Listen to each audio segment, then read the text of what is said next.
If you're trying to be consistent with your YouTube content or really any other rich content platform, whether that's a blog or a podcast, you really need a repeatable workflow that tells you exactly what you need to do for each piece of content that you create.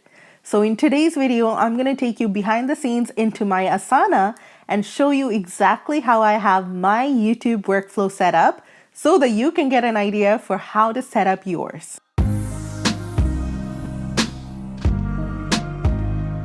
Hey guys, welcome back to my channel. My name is Ovi, and this channel is all about the tips, tricks, and tools that you need in order to become a more productive and efficient content creator so that you can make a bigger impact online with less stress and still have time to grow and scale your business, which is what it's all about. So in today's video, I'll be showing you how exactly you can organize your content creation workflow using a project management tool such as Asana, which is what I use, or even this will work for Trello or ClickUp or any other project management software like that. So if you do enjoy this video, make sure to give it a big thumbs up. And if you're new here, make sure you subscribe and hit that notification bell for more videos like this from me every single Tuesday and Friday. Last week, I took you through the different elements that you need to consider when you're setting up your content creation workflow. So if you haven't seen that video, then make sure you check that out right after this. I'm going to leave it in a card up here and also linked in the description below. But today, I'm actually going to show you exactly what that looks like for my own YouTube video creation workflow inside of my Asana. So without further ado, I'm going to share my screen with you and show you how this works. Okay, so what you're seeing right now is my video workflow board on Asana. I will get into why I have both YouTube and IGTV here, but if you are only creating video content on one platform, or if you are only creating blog content as your primary rich content media, then what I suggest is having one board for one platform, which is your rich content platform.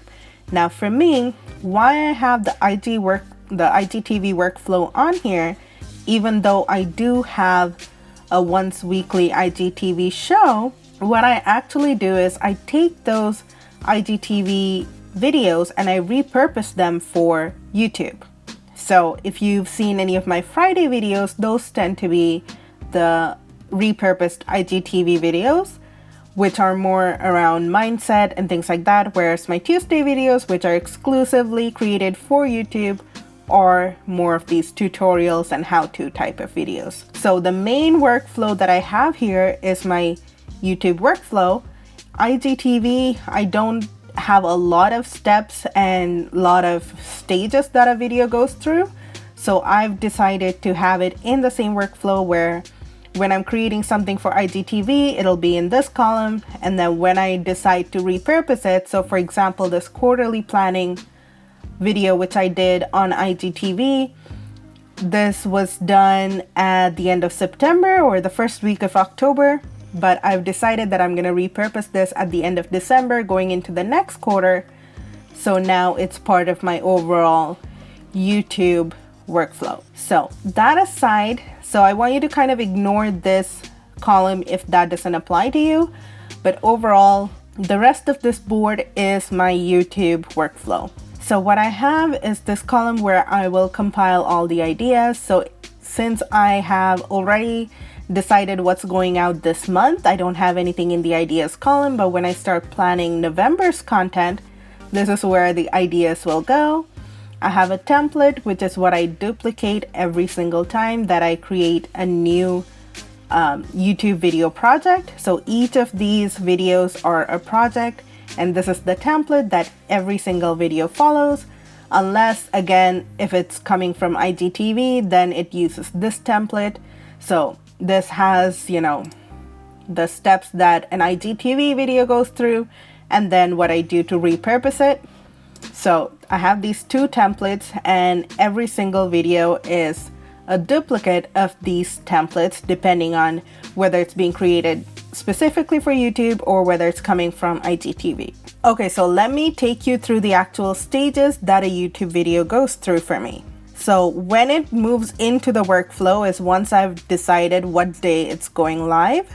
So that's the first stage. I have the ideas, and then when I've decided on a day that that video is actually going to be going live on YouTube, then it gets moved in here, and that's when the workflow really starts. Then there's the SEO research and writing phase, which is all about, doing my keyword research, choosing the title, writing the description, and all of that, writing the outline, everything that I have to do before I actually start filming the video. Then the production phase is the filming and the editing, creating thumbnails and everything like that. And pre-promotion is really getting it ready to go out. So uploading, optimizing, creating all the graphics to promote it across social media, all of that is in the pre-promotion stage. And then once it goes live, it's in the promotion stage and it gets repurposed as a blog post. So if I haven't yet written or published the blog post, then it sits here until that's done. And once the blog post is also live, then it gets archived. So that is my entire workflow. But let me take you through, what steps, specific tasks that each video goes through. So let me show you my template so that you know exactly what I do to get every single video out to you guys. As I'm ticking things off, this template or this one project will move into different stages across the board. This is really the checklist of all the specific steps that I go through to get it ready to go out. So like I said before, the very first step is scheduling the live date. If I don't have a date that I know that this video is going live, then it's not part of my workflow. It's not something that I'm currently working on. So once I've decided the live date, I will plug that in here and I will actually put that as the due date for the project. The due date is always the day that is going live for me, and the reason is then I can look at my calendar and I can see when videos are coming out. That's what goes as the due date. So I will schedule the live date and then I can start doing the pre-work. So I will do, I'll actually outline the video. I'll outline the talking points, what I actually have to say about the topic, and I will schedule a shoot date. So all of my videos are batch recorded. I usually try to shoot at least 2 to 3 videos per day when I do have a shoot date. So I will schedule this into one of my shoot dates to make sure that I get the footage done. But before I actually start shooting, then I have to do my SEO research. I want to make sure that I have my SEO research and, my keywords and title and everything chosen before I do the shoot. Just in case there's something I want to mention, there are specific words, key phrases that I want to mention. If I want to mention the title of the video while I'm shooting, then I have all of that done. And really going through this and writing the description really helps to cement the idea in my own mind so that I know exactly how I want to focus the video while I'm talking, because I don't write out a full script.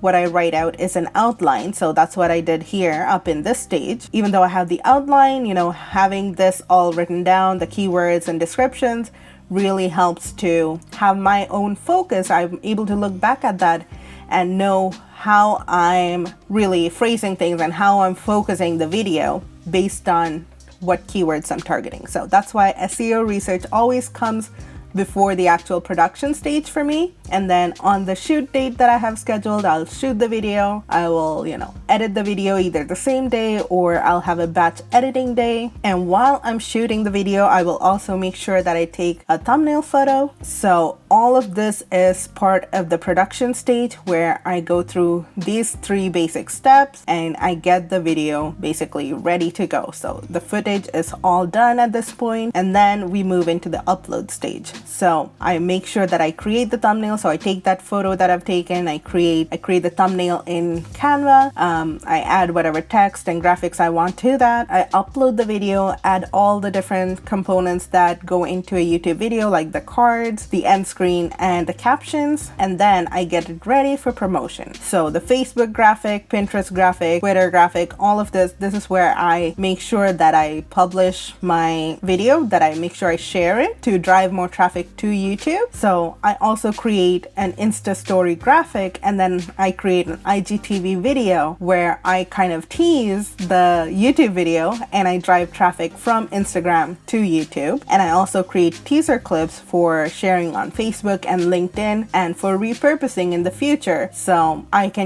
share one of the tips from, let's say, a 10-tip video. I'll share one of the tips on Facebook and drive more traffic back to the original YouTube video. So I do all of this to get it ready for promotion. And then once the video is published, I make sure I share it to Facebook, Instagram, Twitter, and Pinterest. And then I copy this over. I just copy the title of the video over to the blog workflow, which is a completely separate workflow. And I've had to set it up that way because there's a lot that I do for making sure my blog is optimized. So I didn't want to keep it as a part of the same workflow. I wanted to, once the video is out and it's promoted, I wanted to make sure I close out this project and, getting it done for the blog, getting it written and optimized and scheduled and everything that I need to do for the blog. I wanted it to be a separate workflow. Like I said, again, when you have multiple different rich content platforms as you grow, then you want to make sure that you have different workflows. You don't want to have everything jumbled up. You want to make sure that you know exactly when a project or a piece of content comes into one workflow, so your video workflow,